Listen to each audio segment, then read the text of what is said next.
Bonjour, bienvenue pour la capsule d'écologie intégrale numéro 12 de la troisième saison et la quatrième de la série sur la COP 26. Je ne parle pas tout de suite de l'éléphant, vous allez voir plus tard pourquoi j'ai mis ça. On commence par un petit détour par l'évangile de Luc où Jésus raconte une parabole, celle d'un homme riche dont les terres ont énormément produit au point qu'il a le projet de démolir ses greniers pour en faire des plus grands. Et ainsi, avec tout ce qu'il pourra accumuler, il pourra jouir de la vie.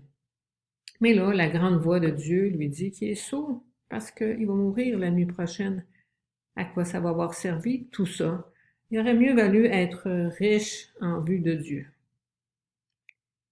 On commence par quelques nouvelles de cette grande conférence des parties, c'est-à-dire des pays qui sont signataires de l'accord de Paris, grande conférence en Écosse, où les pays et bien d'autres organismes sont là pour discuter des mesures à prendre pour protéger notre climat, pour protéger notre avenir.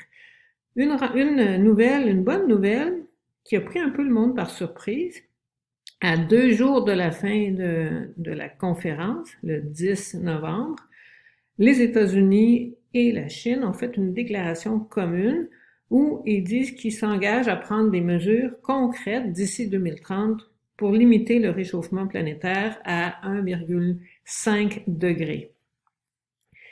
C'est encourageant, c'est une bonne nouvelle, mais malheureusement, ils n'ont pas fixé de cibles concrètes et on espère que ce ne sera pas juste des beaux discours.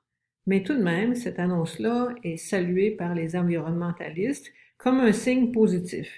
Et Patrick Bonin de Greenpeace Canada espère que ça aura un effet d'entraînement sur d'autres pays.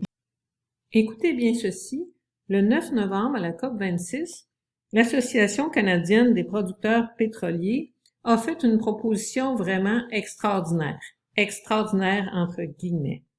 Elle a proposé qu'on lutte contre les changements climatiques en mettant de l'avant le pétrole et le gaz canadien. Donc, plus de pétrole, plus de gaz pour se sortir du trouble. Moi, j'appellerais ça un beau cas de loup dans la bergerie. On pourrait aussi dire que toute cette histoire de pétrole, c'est aussi l'éléphant dans la pièce. Quand on dit l'expression l'éléphant dans la pièce, ça veut dire qu'il y a le problème le plus important, là, il est là devant nos yeux, il prend quasiment toute la place dans la pièce, puis c'est comme si on ne le voyait pas. C'est un peu ça pour la question du pétrole. On le sait que l'énergie est au cœur de l'urgence climatique et pourtant, ce mot-là est jamais prononcé dans l'accord de Paris. Et on sait que le pétrole, le gaz et le charbon forment toujours 80% de la consommation finale d'énergie. C'est ces énergies-là fossiles qui sont responsables du 3/4 du dérèglement climatique. 78% de ce qui s'est accumulé au fil des années, des émissions historiques, ça dépend du pétrole. Donc, le GIEC nous dit, c'est plus comment nous le dire, faut sortir du pétrole.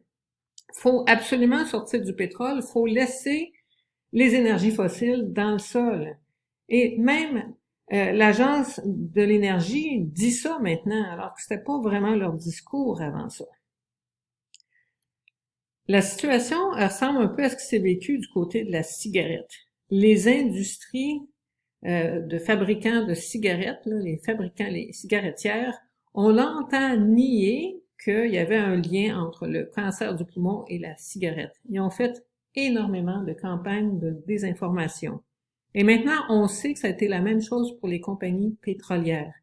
Des grosses compagnies, d'immenses compagnies comme Total, une compagnie française, ou ExxonMobil, une compagnie américaine, savent depuis les années 70, de par leurs propres études, que le changement climatique est une réalité, que ça va empirer, que c'est grave et que c'est causé principalement par les énergies fossiles.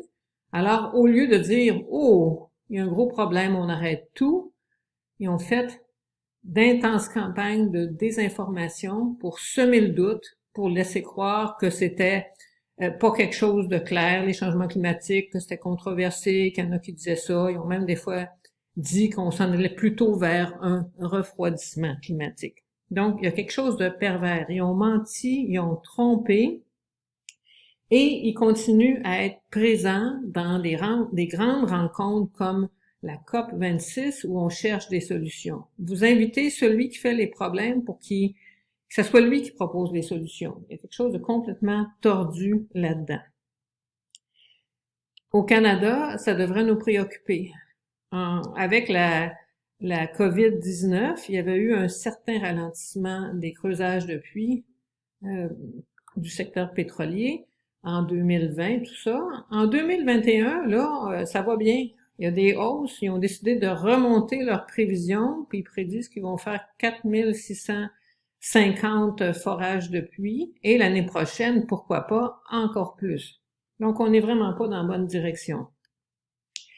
Et le secteur pétrolier, le secteur des énergies fossiles, a facilement accès au gouvernement fédéral. On estime là que les lobbyistes rencontrent 1000 fois des représentants du gouvernement fédéral, 1000 fois par an, 3 fois par jour. C'est 88% des pratiques de lobbyisme. Et c'est même pas compté au complet parce que il y a certaines rencontres là, pour X raisons qui sont pas comptabilisées là-dedans. Pensez-vous que les militants écologistes, que les scientifiques, que les citoyens ordinaires ont un tel accès à nos élus pour les influencer? Moi, je gagerais ma chemise que non. Ce que ça nous prendrait, et ça c'est une suggestion de Karine Pelofi, qui est une avocate spécialisée en droit de l'environnement et qui a longtemps été au Centre québécois du droit de l'environnement. Et maintenant, elle est conseillère aux affaires parlementaires et légales de la sénatrice Rosa Calvez. Et elle essaie de pousser une loi qui viserait, qui serait un traité de non-prolifération des énergies fossiles. On a des traités de non-prolifération des armes nucléaires, ça prendrait un genre de traité comme ça, contre les énergies fossiles. On espère qu'elles vont réussir à mettre ça de l'avant. Pour notre part, je pense qu'on peut, nous, essayer de faire pression aussi sur nos élus. On y reviendra à cette question-là de la force de l'opinion publique et de la société civile. Je donne maintenant la parole au pape François qui continue à suivre de très près la COP 26. Et le 9 novembre, il a écrit une lettre adressée aux catholiques d'Écosse. Je pense que ça pourrait s'adresser à tout le monde, aux croyants de toute confession. Il leur dit « Le temps est compté ». C'est urgent. Il leur demande de prier pour l'issue fructueuse de la COP 26 parce que c'est un problème moral grave. Quand c'est la survie de l'humanité qui est en cause et qu'on s'en occupe pas, il y a un problème moral extrêmement grave.